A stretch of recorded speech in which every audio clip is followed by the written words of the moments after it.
So, welcome to an edition of my broadcast where we're going to cover Photoshop, sort of like at very advanced and not so advanced. Sometimes when you set out to do some Photoshop, you need to sort of like have all the pieces of the puzzle and then put it together, and then it becomes quite magical. Now, obviously this must be Photoshop, right? So the trick is to make Photoshop pretty much like reality. So there is small details, like you can see the woman, which by the way is my wife, hanging there, and you'll be able to see her body also in the mirrors and so on. For this kind of Photoshop, you need to have the background and the model doing what you want to have her do, and the dress doing what it needs to. I'll just break down how this was made. So actually I started out by taking some very interesting sceneries which could be used for this type of work. I'm going to show you some more. But what I want you to look at here is that the hands looks very relaxed. This becomes important as we continue these. So just look at the hands, very sort of like flowing, natural. The whole idea was to have these women sort of like just floating in the air. Okay, so and just sort of be very sort of like dreamlike, like they were dreaming and their dreams would carry them to a different place. So this is sort of like just floating in the wind, and look at the hands, very important. I'll come to why. Also look at the legs and so on. But basically the model here is lying on a piece of board in the supporting the back, and that piece of board is then hung up through wires at two points, which is then later photoshopped away, and then it is manipulated to blend with the background. I took these backgrounds at the same time. I took backgrounds, did the shooting, then backgrounds, took the shooting, so it would sort of like I would have an idea about how was the light at this point when I took the photo of the background, and then I would have an idea about how to put the light on the model. All right, let's continue. So we have these ghostly afternoon, nighttime ones, and we have the very bright ones. There's some nudity here which is covered up for I guess YouTube wouldn't like it or whatever, but I'll post link to a page where you can see them like they are, right? So just look at the hands, just very natural. And it's so important that you do this extra step of making the backgrounds perfect, and then you go to the extra length of also making the models do the thing with the hands. The reason why I'm saying that, it is very, very difficult for a model hanging in the air to have very relaxed hands while she's only supported by a piece of board supporting her back and held up with two strings. It's actually acrobatic. And I did receive some cursing from some of the models along the way. No wonder. And because I was really demanding that the hands just looked like they were floating up there. But in reality, all the muscles is really tensed up. Here's my wife again. She had to go through the process twice. And This is a very difficult pose to do without a look like this is strained, because it is very, very strained. And this comes to, look at the hands again, all very relaxed. The facial expression had to be very relaxed. This is trickery. You can see the muscles in the legs, that this is actually tense muscles and not relaxed. And there's a good reason for that. They're basically doing something which is super, super hard to do.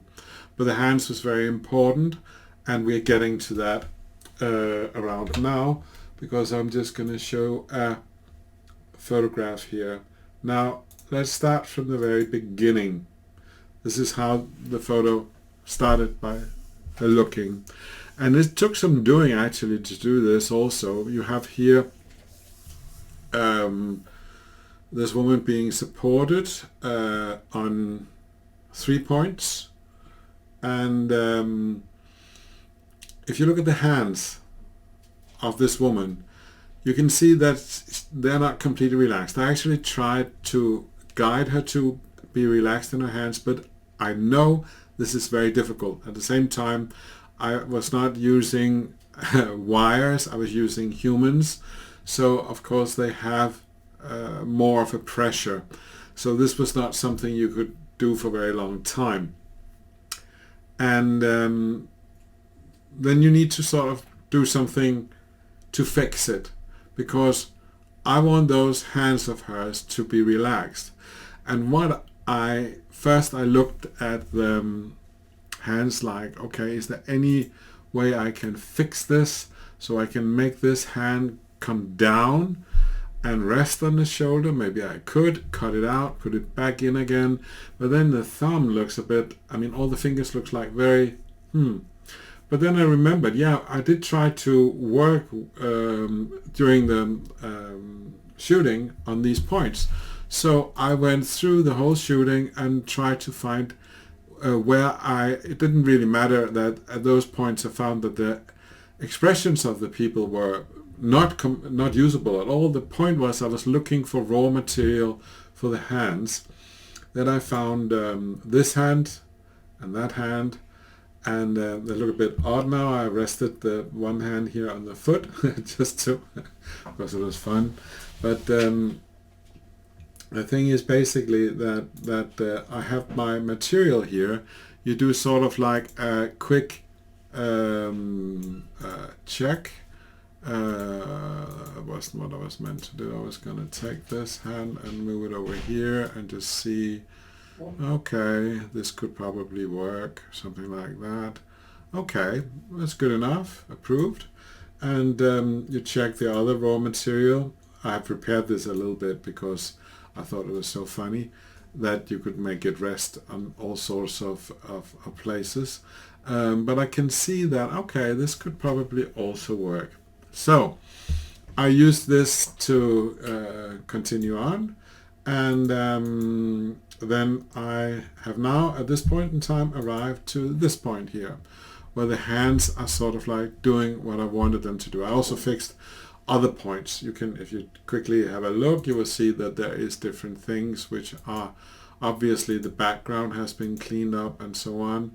There's been a few things fixed, but the important thing is that the hand is considerably better. All of a sudden she goes relaxed in the one hand, and the one who does not have a grip on the shoulder goes down and looks sort of like semi-comfortable. They shouldn't look completely like this is no feet at all. It's okay, they look like, okay, we're doing something. So that's not a problem. But all right, let's get to the point where I'd always do this thing. I check, is there anything looking odd? Is there anything looking odd? And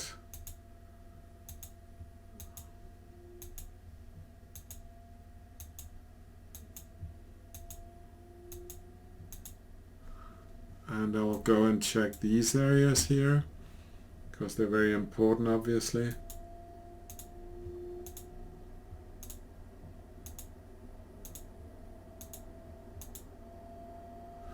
All right, let's go up and check the other hand.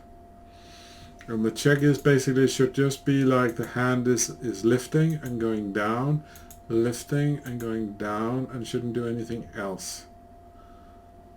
Okay. There's actually a thing there. Right here is resting on the flag he has on the shoulder. And obviously her finger is likely to do a little bit of a shade.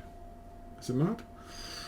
I think this is probably very minor and not really a problem, but it annoys me a little bit. So I will try to. I placed my. I will now put in an extra layer, which is just for the purpose of making sort of a shadow.